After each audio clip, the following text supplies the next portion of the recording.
I want to introduce you to Nick Cownie. So Nick drove 8.5 hours to be here yesterday afternoon. So I got to our VIP dinner at, I don't know, 7:30 last night. So really late. So we were really grateful for Nick to be here. Nick and I sort of studied together a couple of years back. Great guy, has some really great content. So just really enjoy this afternoon. So Nick's going to do a session now. We're going to have some lunch and he's going to come back and do the follow-up session after lunch. So just really enjoy it. It's going to be fantastic. So if you could give a round of applause, Nick Cownie. Thanks, mate. Okay. Can you guys hear me? Did I turn this thing on right? Yep, cool. Good. So, having a good time so far? Cool. It's going to be pretty awesome for the next 2 sessions, in my humble opinion, clearly. I've done this presentation plenty of times, so it never fails to get a good response. I think you guys will really enjoy it. It's pretty practical. This first part is going to be quite a bit of theory, and then after lunch we're going to get in and do some really hands-on stuff. Is that cool with you? Okay, so let's kick it off. While you were out networking and having a coffee and going to the bathroom and all that kind of stuff, I went through everyone's bags. Okay, now just quick caveat, this is, I'm joking, okay, clearly I didn't do that. So I went through everyone's bags and I took all of your money, strapped it to a bomb, all right? I want you to imagine that your entire net worth is attached to a bomb and it's going to go off in the next 10 seconds and you lose everything if you don't get the next activity correct. Is that cool? We are all on the same page? Okay. On the next slide, you're going to see numbers all over the screen. And what I want you to do is find those numbers in order from 1. Everyone can count. Yep, all good? Okay. So you're going to find number 1, then you're going to find number 2, then number 3, then number 4, then 5, and on and on and on. Anyone confused by the instructions? No. Ready? 10 seconds, okay? Time starts now. How'd we go? 4, 2, 9, that's pretty good. 6, 4, 8, 3, 9, 7, 8, 4, 5. Okay, so no one got above 9. That was the highest. And we averaged at about 6 or 7. Cool. What we're going to do is we're going to do the same activity again. But this time, don't actually start yet. Don't go looking for the numbers. Just pay attention to me for a second. What I'm going to do is I'm going to show you how to do this. Okay. The numbers go in a clockwise order. So 1 is in the top left-hand corner, 2 is in the top right, 3 is in the bottom right, 4 is in the bottom left, and then 5, 6, 7, 8, on and on. All right. So look at me. I'm going to give you 10 seconds to do it again. And this time, you'll probably find that you get much higher. Are we ready? 10 seconds starts now. What I want to know this time is what did you get the first time and what did you get the second time? 5 to 13. Okay, so that's almost 3 times. 4 to 17, so that's like 4 times, 400% improvement. 8 to 17, that's over double, right? So that's 100% improvement. 7 to 16, that's over double as well. 9 to 16, that's good too. Can't do the maths on that, but that's well done. Yep. 3 to 18, okay. So that's six times, right? 600%, yep. 8 to 16, exactly double. Thanks for making it easy on me. Yep. 4 to 15, that's good too. I'm tired now, my brain's not doing maths anymore. 6 to 16. 9 to 23, wow. Cool. To 50. 15. So I've been doing this for years, this simple exercise. I've never heard someone go from 2 to 50. 15, okay, cool. I was so impressed then. I'm still impressed, but I was way more impressed. Yep. 4 to 17, okay, so that's over 4 times improvement as well. So, is this kind of interesting? Same task, same amount of time, but the results are minimum twice as good, up to 4, 5, 6 times as good in some cases. Why? You knew the system, right? So system's a word for it. The word I like is pattern. We know the pattern, okay? And when you can see the pattern, success comes faster and easier, and that is a cross-contextually true statement. This is true in any area of life. Otherwise, you wouldn't be here in the room right now. Like you're here to learn about mindset this weekend, but you guys do these boot camps. What is it, 4 times a year? Yeah, and on all different topics. And why do you come and spend 2 days sitting at a table listening to people talk about whatever the topic is at the time? It's because the idea is the person out the front has potentially uncovered a pattern that will allow you to accelerate your success in that specific area. And that will allow you to slash your learning curve, implement faster, and then get faster results. Make sense? Yeah. So, what I find really fascinating about this is that if you can develop the ability to recognize patterns, you can take that skill and apply it to any area of your life. We're going to talk about business and mindset and stuff like that. I've used this in this concept of pattern recognition. I'll talk about how I learned it in a minute. I've used this in every area of my life. I used this to get a black belt in martial arts when I was 21.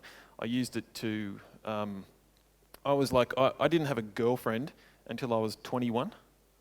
Like I used to be really embarrassed to say this. I didn't kiss a girl until I was 21. Yeah, I was like I wasn't always this strappingly handsome guy you see before you. Thanks for not laughing too much. Yeah. I was just a big dork. I had no idea what to do with girls. And now my wife is brilliant. Like she's a really intelligent woman. But a lot of times when people see us, we go to events and stuff, she comes with me, they think she's like a trophy wife, eye candy. She's absolutely brilliant. She's a great entrepreneur in her own right, but she's stunning. She used to be she was a professional ballerina in France, in Europe. So, absolutely gorgeous woman. I went from not being able to talk to girls at all, just stuttering, to now married to tall, thin, beautiful, athletic, brilliant, funny, wonderful woman. And that's because pattern recognition, okay? In our businesses, we went from struggling, my wife and I, debt-free, did the whole make $1 million thing, spend most of my time practicing jiu-jitsu and playing with our kids, and it's all as a result of this skill, okay? So, what I found is there are 3 essential skills, if you want to master your mind, that you need. And the reason that I like to talk about this up front is, obviously you're all open to the idea that you can improve your mindset, but a lot of people struggle with the idea because, in all honesty, there's a lot of shit in this industry. There's a lot of fluff, and it can be hard to separate the 90% of rubbish that people put out there from the 10% of stuff that actually works. Have you noticed? Especially if you spend any time on Facebook, there's always someone out there who's going to be talking about just visualize a Ferrari and then you're going to get the Ferrari. It's like, yeah, let's try it. Give it a shot. Has anyone seen The Secret? That DVD, The Secret? Anyone have no idea what it is? No idea. Basically, it's about the law of attraction. What you think about, you bring into reality. And it's motivating. It's a cool DVD, but it's caused a lot more problems than it's solved, in my opinion, because it's really set people up with this idea that whatever you focus on is what you're going to get in your life, guaranteed. And it's just not that simple. There's a lot of other stuff underneath the surface that gets in the way. That does work if you're completely clear of mental roadblocks and limitations and limiting beliefs and stuff like that. You can visualize what you want and you'll probably get it much faster than someone who isn't visualizing. But what I've found is if you get rid of all the fluff, what you need is, based on science, right, to master your mind, mental acuity, which is fine-tuning your senses so that you can pick up on things that other people miss. Okay? And then putting that through the lens of pattern recognition so that you can identify what it is that causes some people to succeed and others to fail at the same task. Or, like we showed with the count the numbers exercise, how can you do something 2, 3, 4, 5, 6 times better, easier, faster, and get 6 times the results in the same amount of time with the same effort? Did anyone feel they were straining 6 times more the second time I asked you to count the numbers? No, but you get 6 times the results, okay? So, mental acuity. Next is psychology, strategic thinking. This is understanding how your mind works, what happens on a psychological level to cause you to self-sabotage, get in your own way, and everyone does it. I still do it in some ways, I'm sure. How to identify what those things are, how to find out what the root cause is, and how to remove it very quickly and replace it with something that's more resourceful and it's going to help you get where you want to go. Okay? And finally, emotional resilience. And I put this under the banner of suggestion. Now, has anyone heard of, I'm sure we've all heard of hypnosis before. Yep. Anyone heard of NLP, neuro-linguistic programming? Anyone not heard of it before? No? Cool. Okay. So for a long time, I used to teach workshops for about 120, 150 days a year on those two topics. I had a really big company doing training and coaching. And what I found is that, again, there's a lot of stuff in those industries that's fluff, the way that people teach it. So I took all of the techniques that I was taught and that I was teaching my clients, and I trimmed them ruthlessly. I cut out all of the fat and all the fluff, and I found that you could get pretty much any mindset change process down to about 7 minutes or less. And a lot of these were taking 10, 20, half an hour, 45 minutes. When I did that, I realized there's a great opportunity to brand that concept, so I wrote a book called 7 Minute Mindset. Okay, I wrote that about 4 years ago. It became a massive, big smash hit all over the world, really, really cool. And a lot of the stuff that I'm going to teach today comes from that book. Okay. Now, Steve suggested that I bring some copies along if anyone wanted to buy one, and I completely forgot. So what I'm going to do instead is, at the end, I'll give you guys a URL where you can go and download a free copy of the ebook version. Is that cool? Yeah, because you'll probably want some more information by that time. So, suggestion is what makes things like hypnosis and NLP work. They're not magical, they're not mystical. It's simply the ability to alter your state of consciousness to a point where a suggestion is readily accepted. Because most of the time, your conscious mind is criticizing things and making judgments of this is good, this is no good, I like that, I don't like that, this is true, that's rubbish, what's this guy talking about? And so certain suggestions don't go in. When you have some of the skills I'm going to hopefully pass on to you guys today, you'll be able to bypass that conscious part of your mind with the things that you want and allow them to go straight into your subconscious mind. We're going to give you an actual hands-on practical tool to do that in the second session, so that you can do things like control your emotions on command. Does that sound kind of cool? I heard Steve talking about, like, what are your buttons, what are your triggers? What if you could identify a trigger, and then you've got, what was it, Steve? You've got like the button and then the whir and then the response, yeah? Click, whir, response, right? The whir happens along the wire. Imagine that it's like someone presses a button, you got the wire, triggers the emotional response. What if you could just cut the wire and they press the button all day long? Yeah? You can do that it takes literally 60 seconds to do that once you know how. You know? It takes a little bit longer to learn how to do it, but once you know how, you close your eyes, you run the process, bang, the button doesn't work anymore. And then what you can do, if you like, is you can choose a different emotional state that you'd like to be in. You can make that the response when the button's pushed. So instead of they press the button and then you get angry, they press the button, you go into a state of calm. Yeah?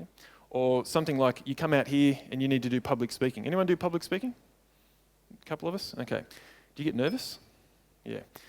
What if instead of nerves, you could be like supremely confident? Just know that you're going to absolutely rock it. Do I look nervous to you guys? I used to stutter. Actually, that's not true. I've never stuttered. Don't know why I said that. What I meant to say is I used to say and and like and stuff like that. I like stammer. That's the word I was after. I used to say that all the time. I used to get really nervous when speaking in public, and now I absolutely love it. Like, I don't even warm up or really prepare myself to do this apart from putting the slides together. I just know that when I come out here, I've done it so many times, the trigger for me is now walk out in front of a room full of people. That's the trigger. Yeah, that's the click, the whir happens, and then the emotional response is I go into the right state that I need to be in. Okay? So I'm going to. Is it cool if I show you how to do that? Does this sound interesting? Yeah. Okay. So this idea of suggestion is so important because it's highly likely that you've never really thought about it like this before. For example, if I go like this, what's the response? You wave back. Why? It's polite. Why? It's what's been programmed in. Click, whir, response. Okay? Same kind of thing. You can actually use that whole concept to if you want to get a bit evil about it, to control people when you know how to do these kind of things. Now, I don't recommend that you do that. I've only ever had to kick one person out of a seminar that I was teaching once because I was asking people, why do you want to learn this stuff? And this guy said, I want to hypnotise women into bed. I think, get out the door. That's not until tomorrow at 2 o'clock. You're early. No. So we don't do that kind of stuff. Anything that's going to hurt people. Okay, it's all about empowering yourself and hopefully empowering other people. So we're going to come back to that idea of suggestion. What I found working with probably tens of thousands of people over the last 10 years or so that I've been doing this is there's three massive fears. There's three massive fears that come up over and over again with people. The first one is fear of failure. Anyone got that going on? Yeah? Occasionally, okay. The next one is fear of rejection. These are all really closely tied together. Fear of rejection. And the third one is fear that you're somehow not good enough or not worthy. Now, your personal fear that stops you might be different than these three, but in about 85 to 95% of cases, one of these three is going to be messing you up on some level, okay? And sometimes it only becomes apparent when you set yourself a goal or you start moving in a direction that's actually scary, that is going to invoke fear. And then you find, I want to double my business in the next 12 months. How am I going to do that? Oh, I need to do this and this and this and step outside my comfort zone. And so maybe I need to do some public speaking, and all of a sudden the fear of rejection comes in. What if I get laughed off stage? Okay? Or the fear that you're not good enough because if you're used to playing at the level that you're playing at and your clients know what you do, they understand what you do, and then you want to introduce a new offering and maybe it's like 10 times the price. Yeah? And so who am I to ask for 10 times the money? Do I really deserve it? And this is not conscious conversation that goes on. This happens at the subconscious level. These beliefs were programmed in probably by the age you were 2.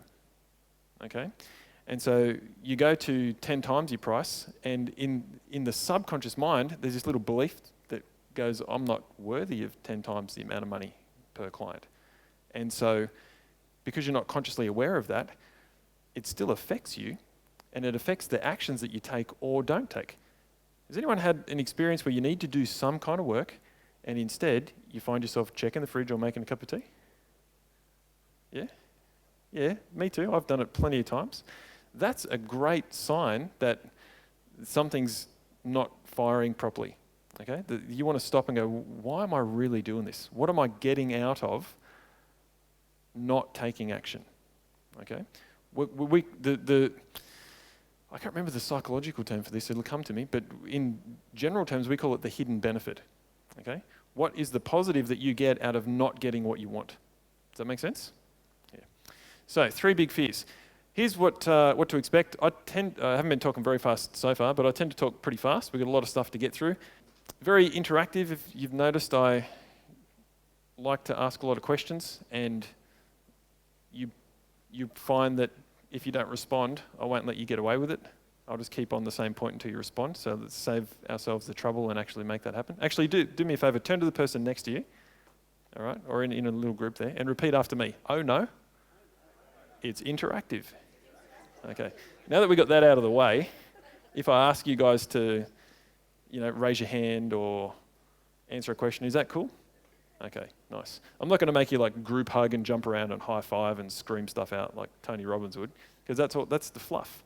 You know what I mean? That's designed to control your emotional state to get you into a heightened emotional state, so that when people do that, so that they've got an agenda. They're trying to control your emotions. Okay? Sometimes for good, sometimes for less than good. It's very focused, so there's a specific point that I'm building to all the way along. And the reason that I point that out is at some point you might find yourself confused by some of the things I'm talking about. Just sit with it. Feel free to ask questions at any point. That's cool. And if we've got enough time at the end, I'll take questions as well.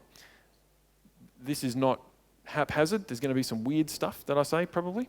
And if you find yourself confused, one of the great fathers of hypnosis used to say, confusion is the doorway to understanding.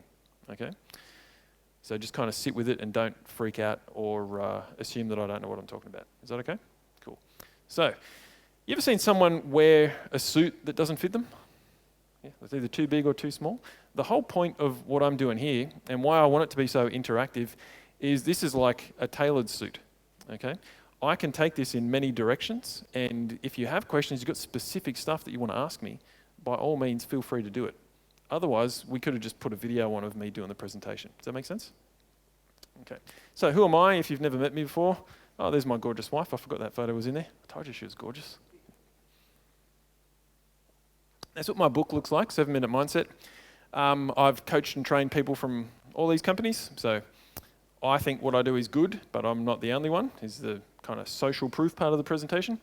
My wife and I have built a ton of different businesses over the years in all different industries. Okay, so in terms of, am I just a guy who stands up and talks about mindset? No, I actually don't do this professionally anymore. I used to do this for a long time, and now I'm an entrepreneur and investor. So we invest and we buy and build businesses. Sometimes we sell, most of the time we hold for the residual cash flow, okay? So, coached some pretty awesome people along the year. Anyone seen this guy before? See the TV show Gladiators? Yeah, where like muscle-bound freaks would smack each other with foam-padded sticks? Yeah. This guy was one of my clients, Derek. He's the world's strongest man. He's been in a ton of movies and stuff like that. And the reason I put this up is just to show you guys that it's everyday people from, like, and I mean from like people who have addictions that need to be sorted out. Worked with people like that. Work with most of the time business owners and right up to like elite athletes, sports stars, TV stars, movie stars, CEOs, all that kind of stuff. It works no matter where you are. Okay. So I could talk about myself for hours because you know we're all our own favourite topic. So you want more fluff, or we jump into the meaty bits? Meaty bits, I thought so. So this concept of pattern recognition, I came across this when I was studying traditional Chinese medicine. That was my previous career before I started running mindset seminars. I spent about 10 or 15 years in the natural health industry.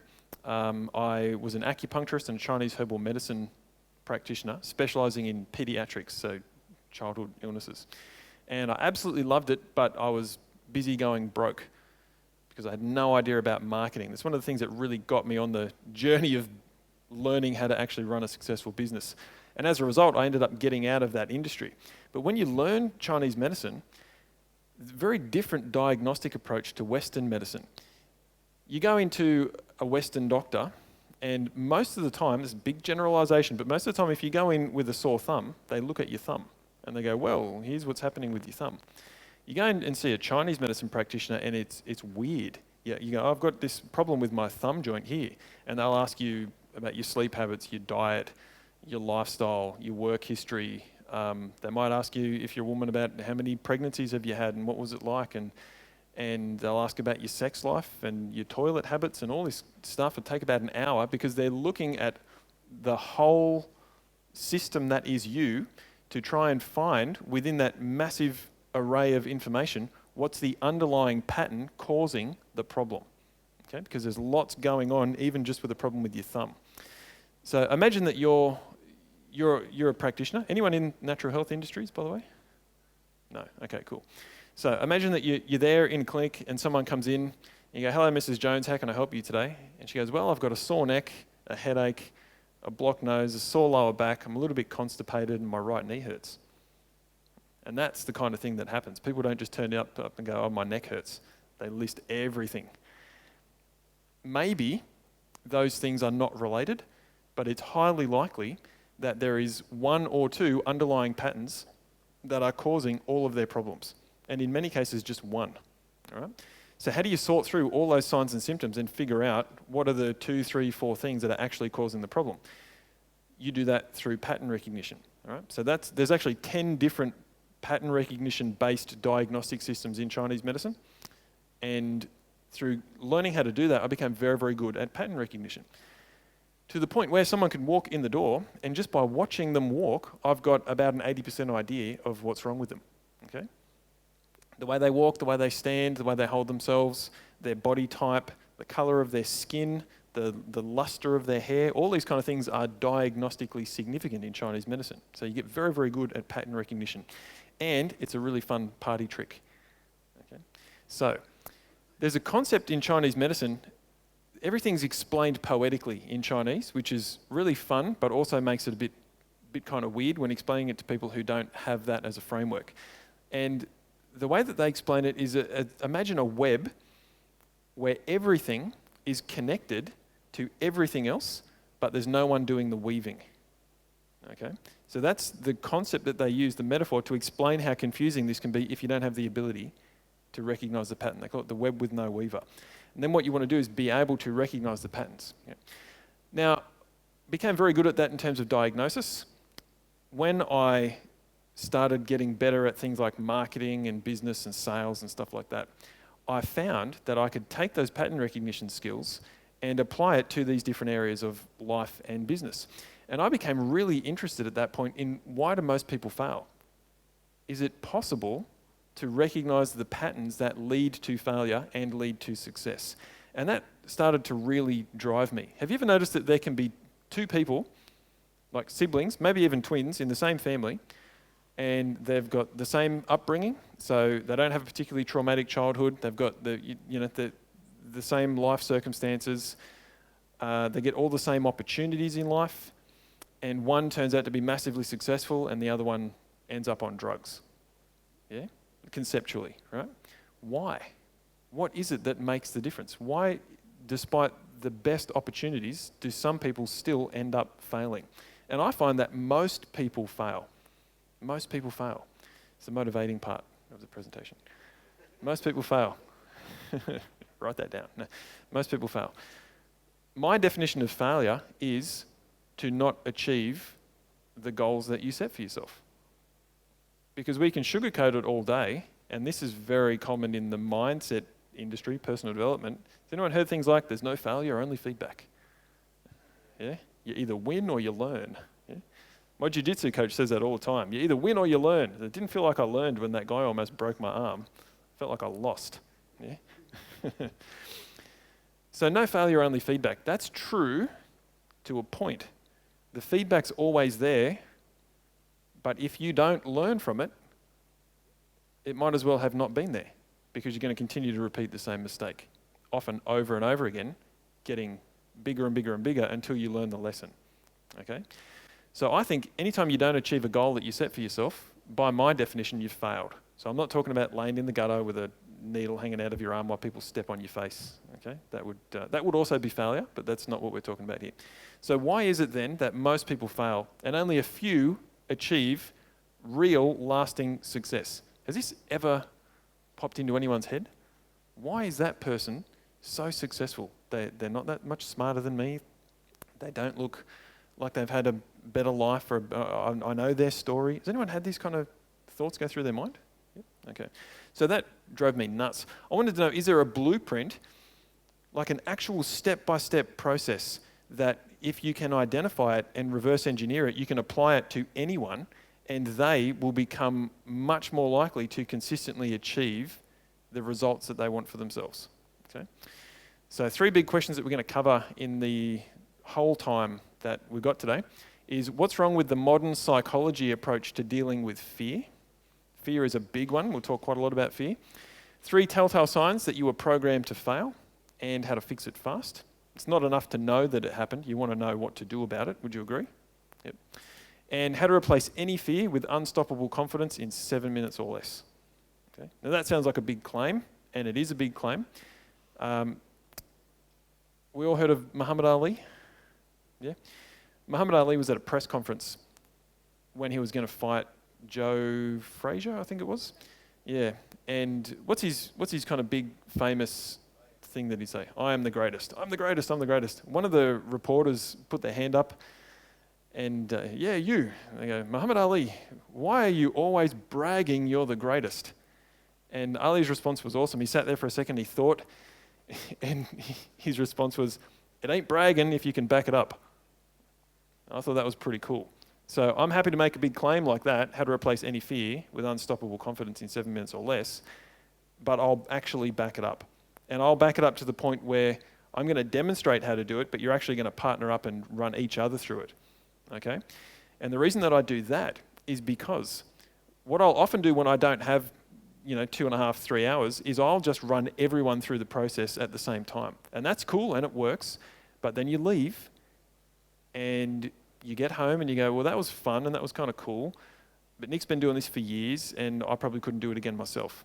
When you run each other through the process, you'll know that the person sitting next to you helped you create this amazing experience for yourself and you did it for someone else.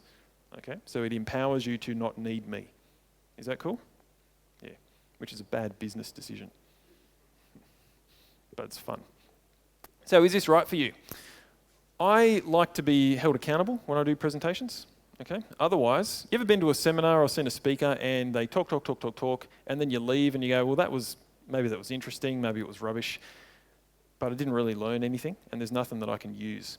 That drives me nuts when that happens. So what we're going to do is we're going to check in with this at the end of the presentation, and I'm going to ask you if you think what I've taught you will help you be more successful, because that's probably part of the reason that you showed up here, I'm assuming. Okay. Will help you make more money. So we'll tie it directly back to actually making money. Would it be cool if what I taught you helped you make more money? Yep. And will it help you be a happier person? Because really, that's the point, isn't it? We've all heard things like money doesn't buy happiness. Yeah. And then what's the famous Keith Richards thing about it doesn't buy happiness, but it'll let you park your yacht right next to it? Yeah. Yeah. I think that's pretty true. No one wakes up and goes, I want to be really successful and make heaps of money so I can be miserable. Yeah? So we want to be more successful, make more money, and be happier. So I believe, and I wrote a book on this, how solidly I believe this, that I've found the blueprints. I'm going to share with you what causes people to fail and what causes people to succeed. Now, I didn't just make this up. I studied and interviewed and worked with thousands and thousands of people using the pattern recognition skills to try and identify this, and I think I cracked it. Okay, I go through it in a lot of detail in the book. I'm going to give you as much as I can while we're here. A couple of years ago, I wrote the book, and then I turned it into online programs, and I had this massive coaching business all built around it. I don't do that anymore because it's all set up online, automated now, so I don't actually coach anyone anymore. I spend my time playing with my kids these days. But there's other ways to access this information, if you like. So, in my opinion, you were set up to fail. Set up to fail, which sucks, but it's good when you know that that's the reality. And it really is a reality. Do you want me to prove it to you? Yes or no? Yes. Cool. Remember, you don't get out of not answering my questions. What's this? A violin. Anyone play the violin? Anyone play any instrument at all? What do you play? Guitar. Guitar? Anyone else? Didgeridoo. Fantastic. I don't know if this next part's going to apply to a didgeridoo. Never had that answer before. Guitar. Very nice. Thanks for the save. So, even if you don't play an instrument, this will make sense anyway. Would you let anyone tune your guitar? Would you let anyone just come and, fiddle with the machine heads at the end? No way. Why? They'll do it wrong, right? And it has to be done just right to make music. You ever heard, the reason I choose violin for this example is, you ever heard an out-of-tune violin? Sounds like someone's strangling a cat. Yeah? It sounds terrible. Any instrument out of tune sounds terrible. So what's this? It's your brain, okay? This is your most powerful instrument. Absolutely, it runs your entire body. It runs your entire life, okay? So ask yourself, who do you let tune your mind? Who do you let tune your mind? Actually, answer that question for me. Yourself? Sometimes you let people in that shouldn't be. Who tunes your mind? Just kind of call it out. Who has tuned your mind? Your environment does, yeah? School, university, family, parents, people you associate with, your mates. If you've got a guitar sitting there on a guitar stand, and one of your parents walks over and goes, oh, this looks pretty cool, and starts turning the things, that's going to be a click, whir response scenario, isn't it? Don't touch that! Oh, now I've got to tune it again. Oh. But if you're sitting down having a cup of tea and someone starts saying negative things, you might roll your eyes and go, oh. But when you were younger, you didn't have that ability. Okay. Now, what I mean by that is you couldn't consciously choose not to take on certain bits of information up until you're around about age 7. This has been scientifically proven. Very, very fascinating. The conscious mind, like it's called the critical faculty. It's the part we need to make go to sleep when we do hypnosis. It needs to just shut up, basically. Otherwise, it will reject all of the suggestions and no one would ever experience hypnotic trance. Okay? That part of your mind is not fully developed until around about age 7. And I make this really obvious right now, okay? Because in a second, my green unicorn is going to come through that door with presents from Santa and the tooth fairy for everyone. Who's excited? Yeah? Do you want to know who's excited by that statement? Anyone have kids? I've got a 5-year-old daughter and a 2-year-old son, and they would be off like a shot. Why? Because that critical faculty in their mind isn't there going, well, that's obviously not true. They're like, green unicorn, fantastic, always wanted to see one of those. Oh, Santa, amazing, and off they go, right? So, because that's not, that part of your mind is not fully developed, you accept pretty much anything that goes in. And there's a reason for that. It's so that you can learn at an astonishing rate. You ever notice how quick kids learn? Yep. I saw one study once that said you learn more in the first 2 years of your life than you do in the rest of your life combined, which is amazing when you think about it. Okay? And that's because you don't have this critical part analysing everything. It all just goes in, the good and the bad. Okay? Which is why if you're not achieving results at the level that you want, it's not your fault. It's actually not your fault. But as adults, it's your responsibility to learn the science behind mental acuity, the psychology of strategic thinking, and learning how to identify, well, if this is, all this stuff is in there, and it's all triggering and it's programming me to do certain things, avoid certain things, self-sabotage in this situation. I'm an adult, no one's going to do it for me. I have to take responsibility to learn how to get that crap out of my head and replace it with what I actually want to be running in my mind. Is this making sense? Yeah. So, let's find out just how much you were programmed to fail. As soon as you know the answer, I want you to call it out, okay? 5 plus 5. 10, okay. I before E except after C. And what goes up? Must come down. Would you agree that's what school taught you? And pretty much that's all school taught most people? Yeah? Really? How about this one? As soon as you know the answer, call it out, okay? 2 all beef patties. Okay, so what is it? That's the Big Mac thing. 2 all beef patties, special sauce, cardboard, toxic waste, GMOs. Yeah, okay. On 2 bits of styrofoam. I made that joke in front of a room full of people once, and not the CEO, his assistant of McDonald's was in the room. Yeah. She came up to me afterwards and told me who she was, and then admitted that she thought it was hilarious and a little bit true. Yeah. Yeah. So 2 all beef patties. Next one. Oh, what a feeling? Toyota. Okay. Just like a chocolate milkshake, only crunchy. So that's what the media taught us. Now, first of all, who the hell needs a chocolate milkshake for breakfast, even if it is crunchy? Seriously. And why do you have perfect immediate recall of these things? Why? Repetition. Okay? Repetition's one of the reasons. It's catchy. It's absolutely catchy. When were you probably first introduced to these things? And maybe not these specific ones, but others from when you were a child, right? I put these up because when I was thinking about what am I going to put, these are the first 3 that came to my mind. Okay? Burgers are better at... Yeah, you know all of this off the top of your head.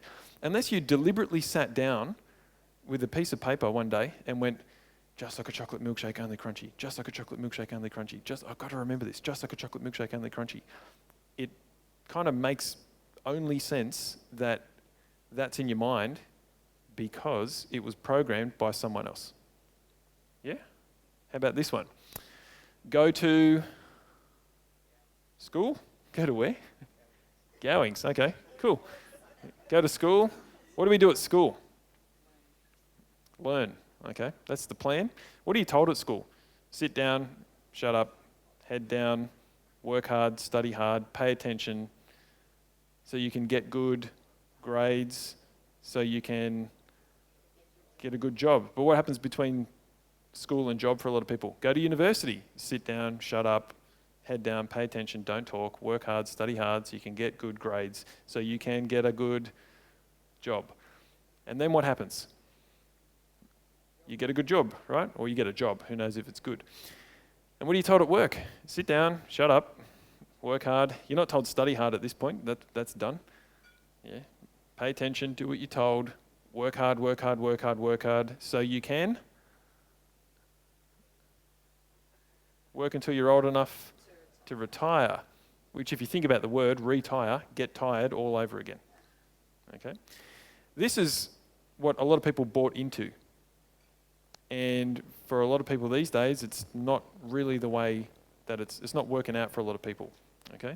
Anyone read 4 Hour Workweek by Tim Ferriss? Really good book if you haven't read it. He calls this the deferred life plan. You work your whole life until you're 65, and then, so you defer the enjoyment of your life until you're kind of, in his words, too old to enjoy it. Now, I hope not to be too old to enjoy my life when I'm 65, but I prefer to just enjoy it now. Yeah, work hard, but also enjoy life, okay? So this is what society taught us, yeah? Is anyone sitting there going, this is just ridiculous, none of this makes sense to me. 5 plus 5 is 7, and just like a chocolate milkshake, only, indigestible, which is pretty true as well. The problem with this is, it's proven scientifically to be wrong, okay? There's a medical journal called WebMD. They did an amazing study with a very motivating name called Early Retirement, Early Death. And they found people who retire at 55 are 89% more likely to die in the next 10 years than people who don't retire. Okay? And the majority of those people die in the first 2 years. Yeah. Interesting? Why? Why does that happen? Why do they die? Yeah, they're running at a level and it stops. Okay? When you work, you have a sense of purpose. Maybe it's not an overwhelmingly awesome one for a lot of people who are in like a bit of a cubicle job, but they know where they have to go, what they need to do, and what the point is. Okay? When they retire, they've lost that sense of purpose, and now they have to find their own sense of purpose. Okay? For a lot of people, the sense of purpose is relax. And unfortunately for humans, that's not enough to keep us alive. So they go, well, now I'm just going to chill out, I'm going to play golf, I'm going to sit on the lounge and eat potato chips and watch Oprah. Yeah? And then they develop heart disease, and within 2 years, they have a heart attack and they die. Okay? Is that making sense? Yeah. So this is what school taught us, the media teaches us, society taught us. Most people are on that track, and therefore they are setting themselves up to fail. They're not going to achieve the goal that they want for themselves. They're going to fall well short, and this is going to be the result. Hopefully not for any of you, but for the majority of people out there, this is what they're working towards. So you've got to ask yourself, is it possible that you were taught to fail, but you never saw the training? You never saw the training happen. It was like ninja training behind your back the whole time. Yeah? Work hard, study hard, pay attention. Sit down, shut up, do what you're told. Yeah? Don't set big goals because you might fail.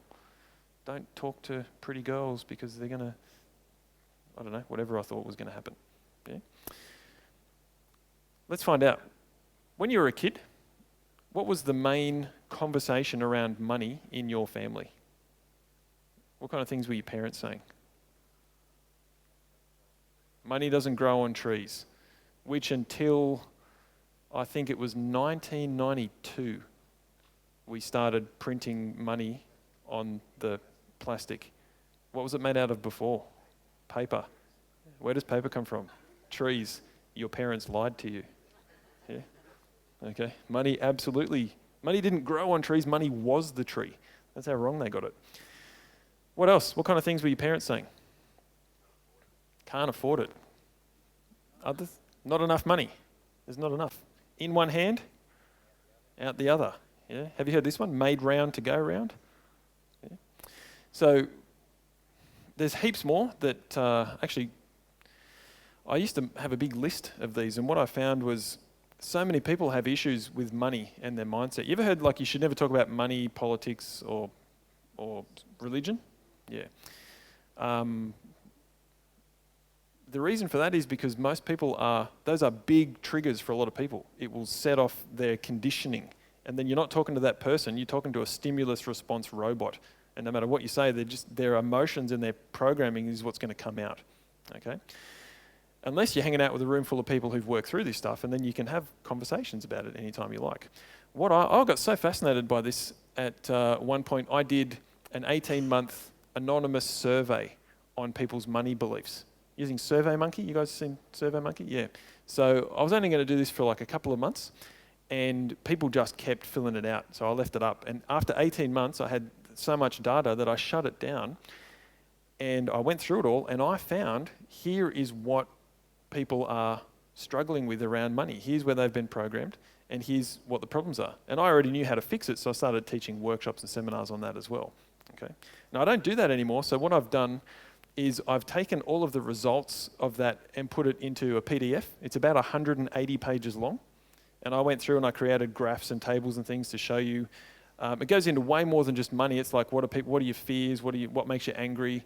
And all this amazing insights about people that I'm going to show you guys where you can get a copy of it in a minute.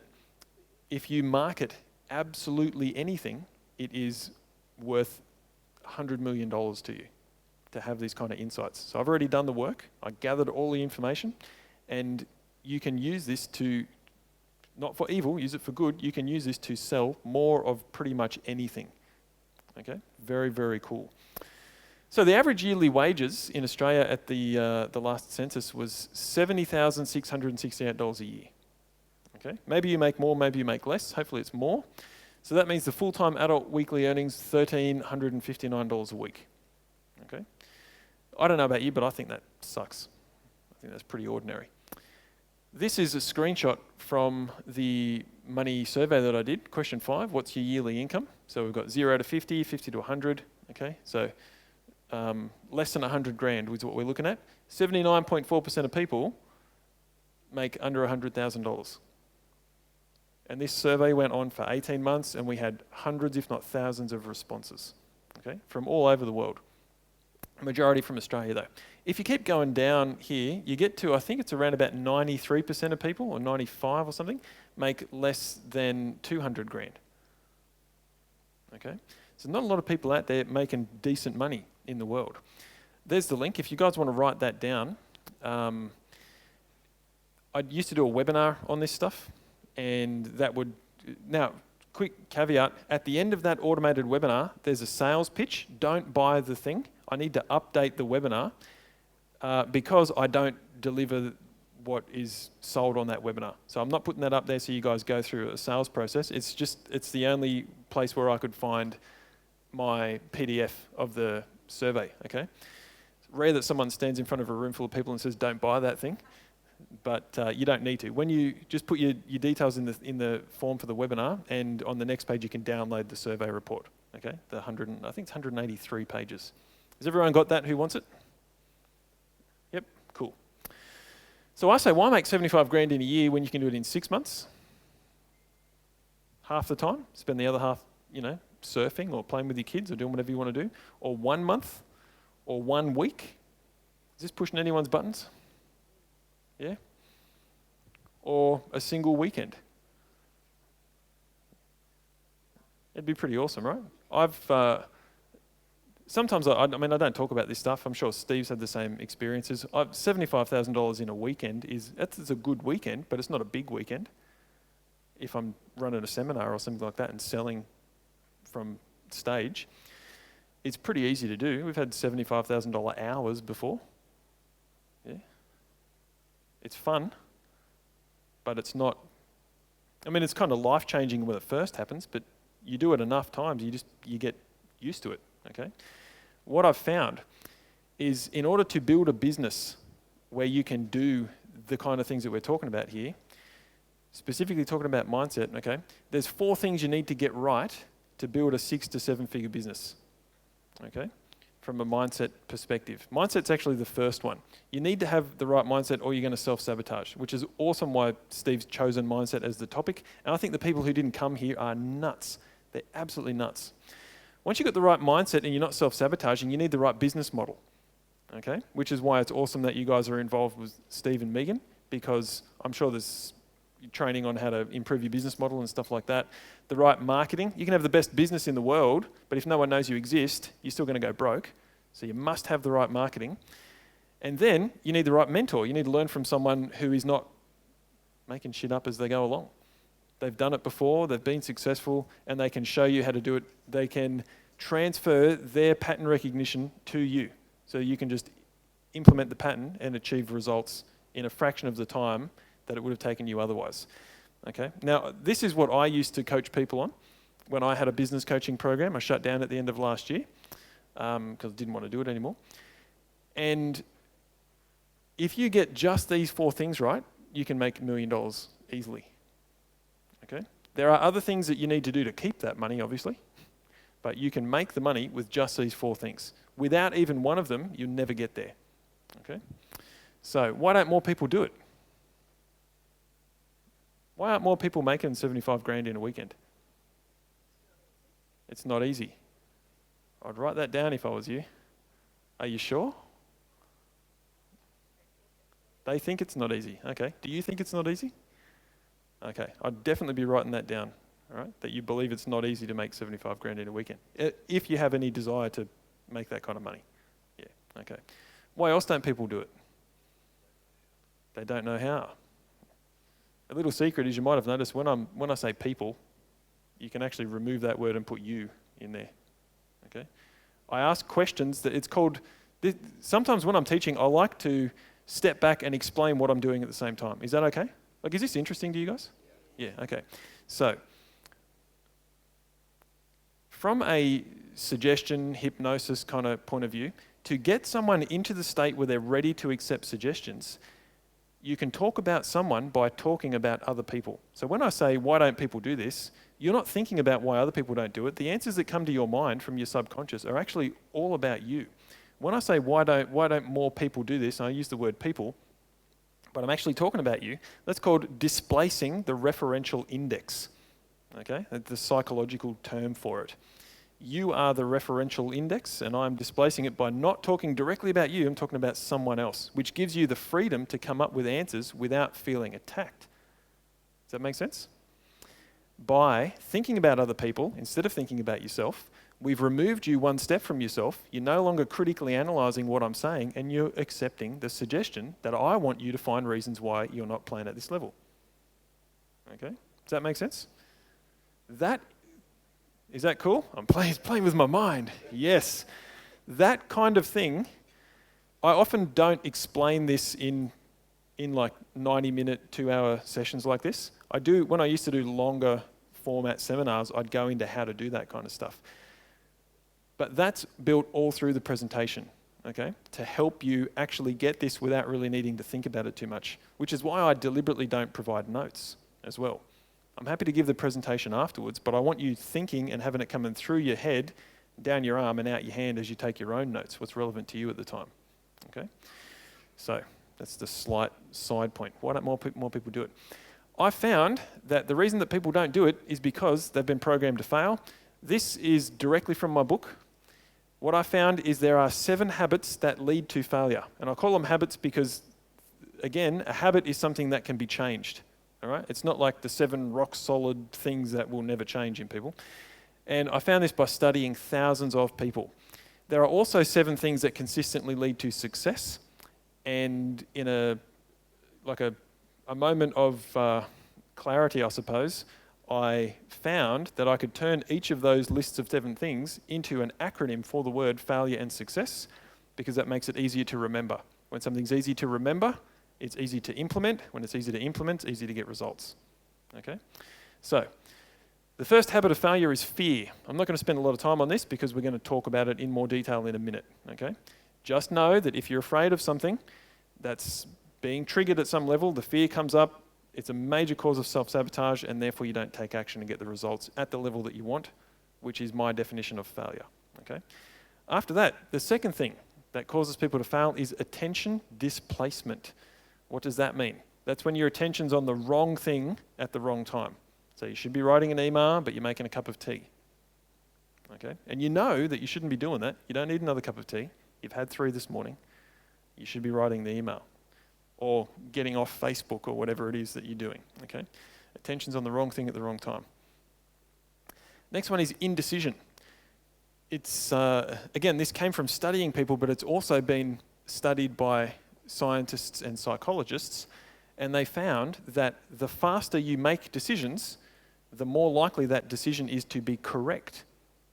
Okay? The more likely that decision is to be correct, because the critical faculty hasn't had a chance to come in yet and give you all the reasons why you're probably making the wrong decision. All right? It's actually correct to about 85% of what it would have been if you'd had all of the information in front of you and you'd studied it for like an hour. Okay? So we need to learn to trust ourselves when making decisions. I've mentioned a few times I do martial arts.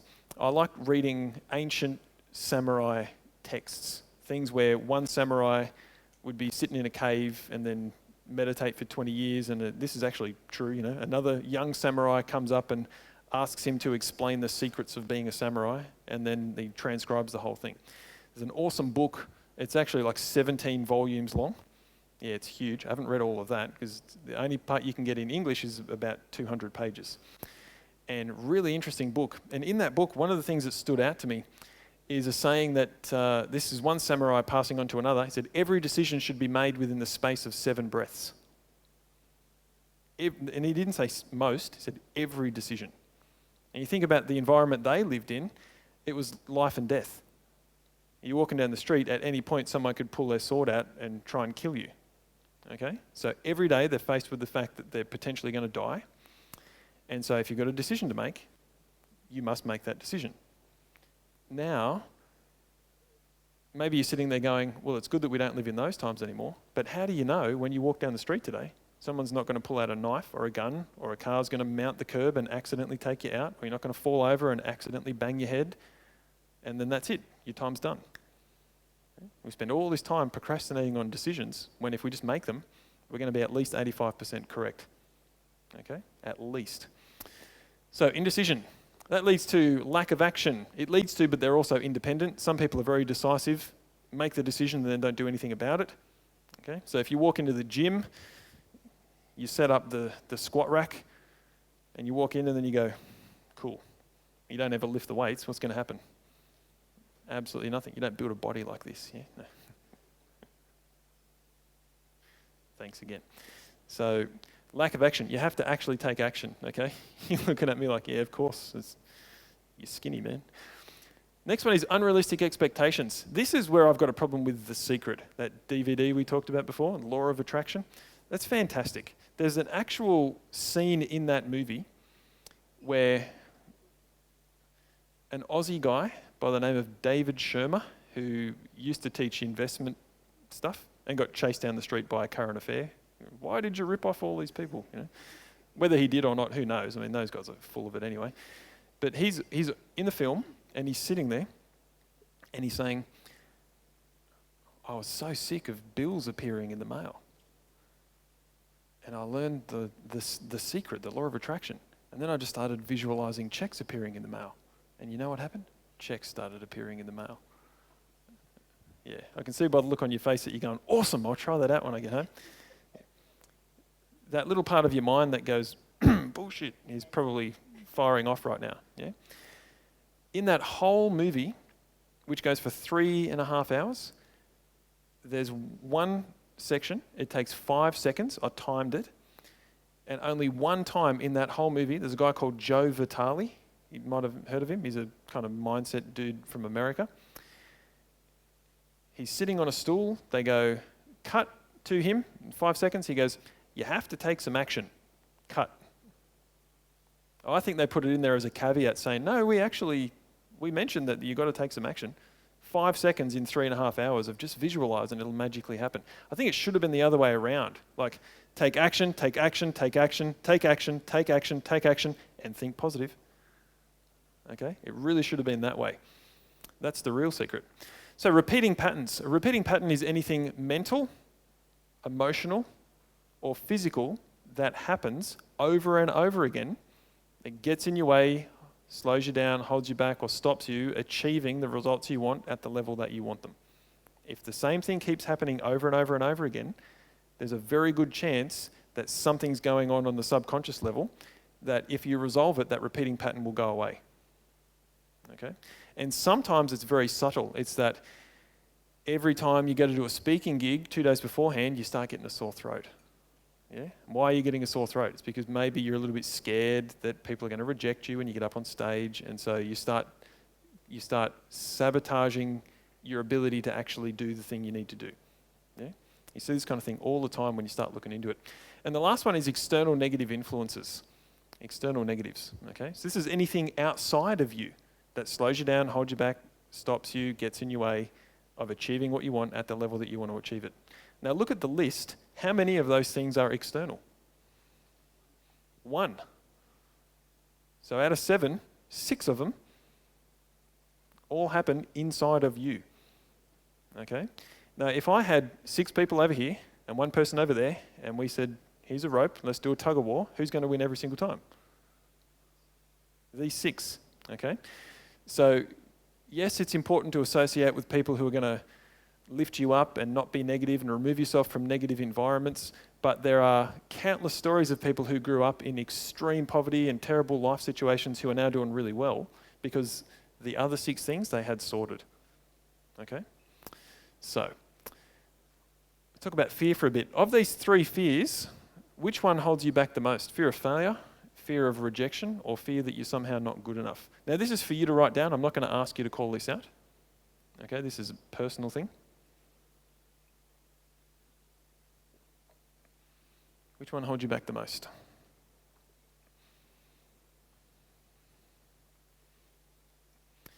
We're going to talk about fear a little bit more. Anyone heard of the part of your brain called the amygdala? Yeah? Now, I'll make this pretty simple and easy to understand. Right? I used to teach anatomy and physiology in another life, so we could geek out on this, but I'll make it pretty straightforward. The amygdala is the part of your brain that scans your environment for threats. It does other things, but that's what we're interested in right now. Okay? So it's constantly adjusting your attention, what you're focusing on, based on threat levels. I'm here talking. If someone ran in through the door right now and screamed, everyone get out, there's a fire, but I hadn't finished my sentence, where would you be?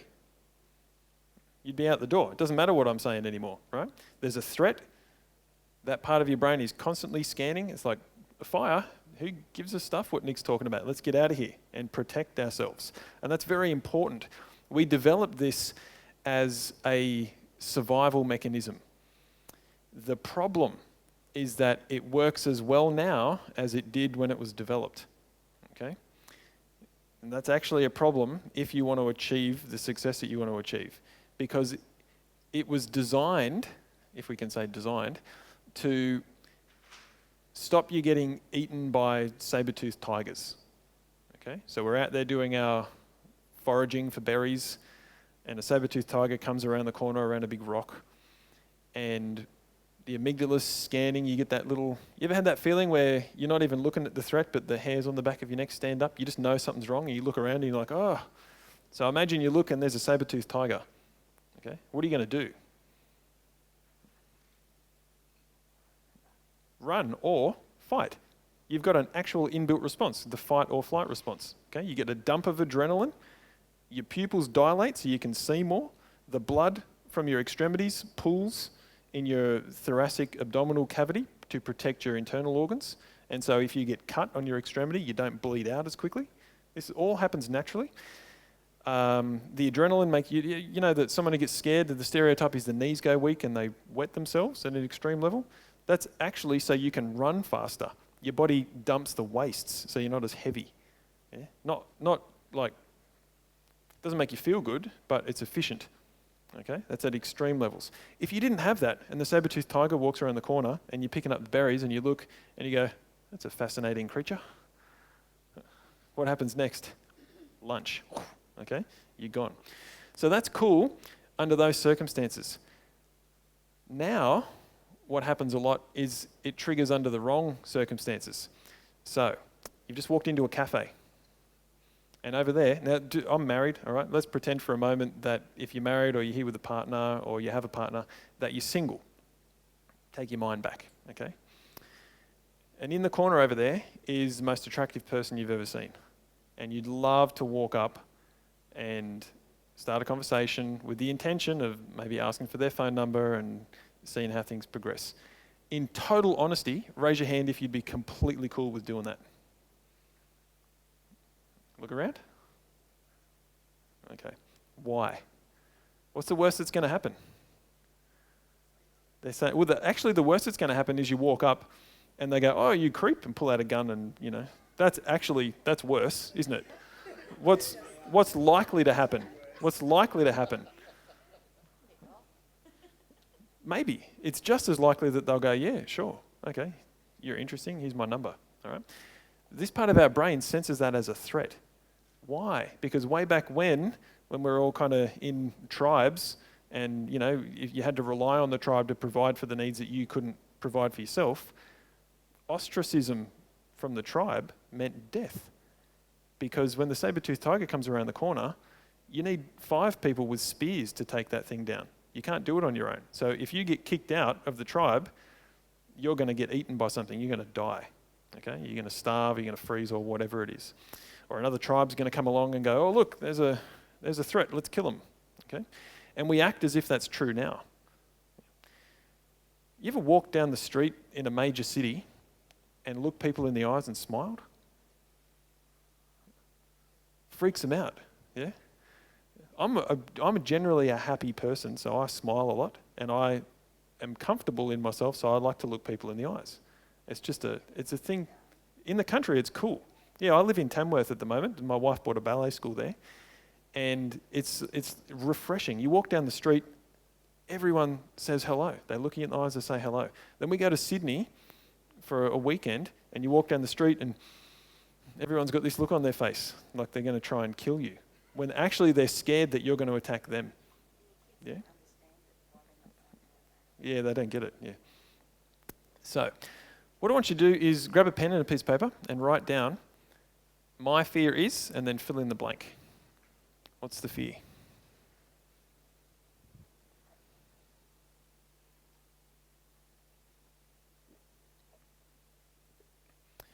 My fear is.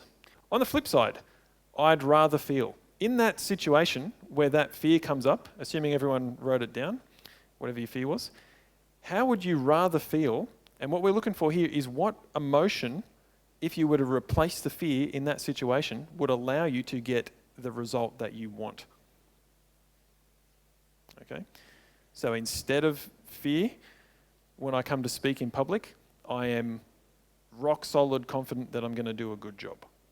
Or instead of fear, when it is walk up to the pretty girl or guy in the cafe, I'm comfortable in myself and I accept myself, and there's no way they can reject me because they don't know me well enough to reject me.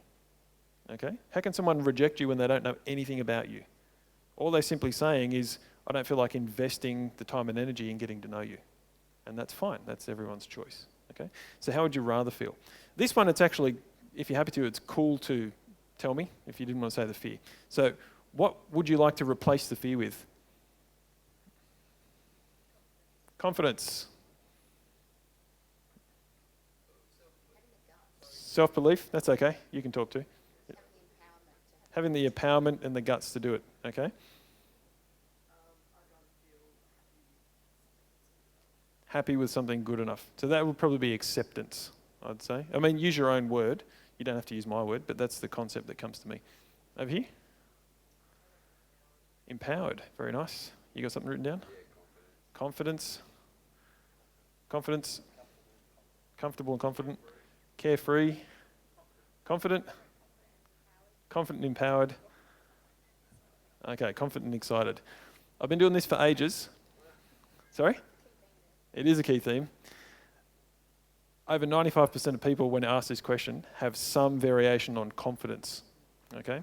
Which is why the technique I'm going to show you after lunch, you can use to install in yourself any emotional state that you want. But we're going to do it with confidence so you can have one under your belt.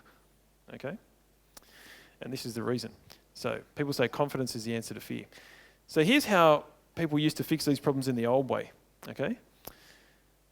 We do trial and error. I'll just figure it out on my own. And therefore, you can only get the level of results that you're capable of achieving without outside assistance. Okay? We believe that change takes time. We've been programmed to think that change takes time. If you want to change something, you need to spend years laying on your back on a therapist's couch and tell me about your mother. Okay? And if you want to do it yourself, then there's books and courses and seminars on affirmations, which is like, the reason I got a picture of a guy hammering his head is that's what I think affirmations are. It's old technology. It's like, I'm rich and successful, I'm rich and successful, I'm rich and successful. And you hope that you eventually believe that. You look in the mirror and do the Tony Robbins thing and go, today's going to be a great day, today's going to be a great day. It doesn't actually work. It's been scientifically proven that affirmations work for people who already believe them.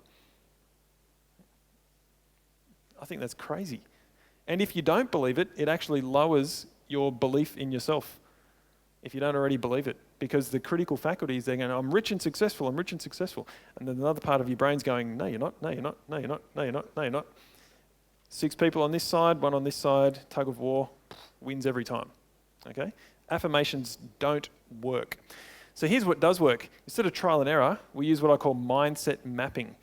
It's possible with the pattern recognition skills to find someone who is creating a level of results that you find you'd like to reproduce, extract that from their subconscious mind, so how they think, how they feel, and the unconscious patterns that cause their behaviours. You can turn that into a reproducible model and install it directly in your own subconscious mind so that you automatically think, feel, and act like someone who's performing at that level. Does that sound too good to be true? Yeah? It ain't bragging if you can back it up, right? Used to teach a 3-day workshop on exactly how to do that, called Mindset Upgrade. Instead of change taking time, change happens like that. Actually, all change happens in an instant. Hold a pen in your hand like this. Okay. Now, pick it up. How long did it take? Instant. Try to pick up the pen. You either pick it up or you don't. Yeah? The change happens in an instant, but sometimes the results take a little bit of time to show up. You ever seen one of those cartoons where there's like a guy digging a tunnel and there's like this much dirt left and then there's a huge diamond on the other side, but he's actually turning around walking away with the pick over his shoulder? Yeah. So the change is instant, but the results sometimes take a little while to show up. Instead of years on your back on a therapist's couch, we can change pretty much anything in 7 minutes or less. Okay, I say pretty much. I've worked with almost every kind of problem imaginable. The only things I never used to touch is like full-on psychological disorders like schizophrenia and stuff like that. Okay, I won't go near that because they're not in good mental condition to work with. All right. Outside of that, there's not a lot that you can't fix. And instead of affirmations, we just bypass that critical mind that goes, no, you're not, no, you're not, no, you're not. We put that off to the side and then we embed the suggestion directly into your subconscious mind. And then the change is instant, and then sometimes the results show up straight away, sometimes it takes a little bit of time. Is that cool? Yes or no? Yes, okay. So we'll leave it there because we're going to have lunch. I'll come back and cover this bit afterwards. Just before we break for lunch, because I think I've got about no minutes left, does anyone have any questions?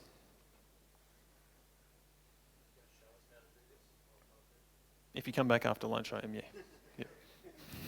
Yep. Indeed. Anyone else? Lunchtime? Did you guys enjoy that? Beautiful. A round of applause for Nick. Thank you, guys.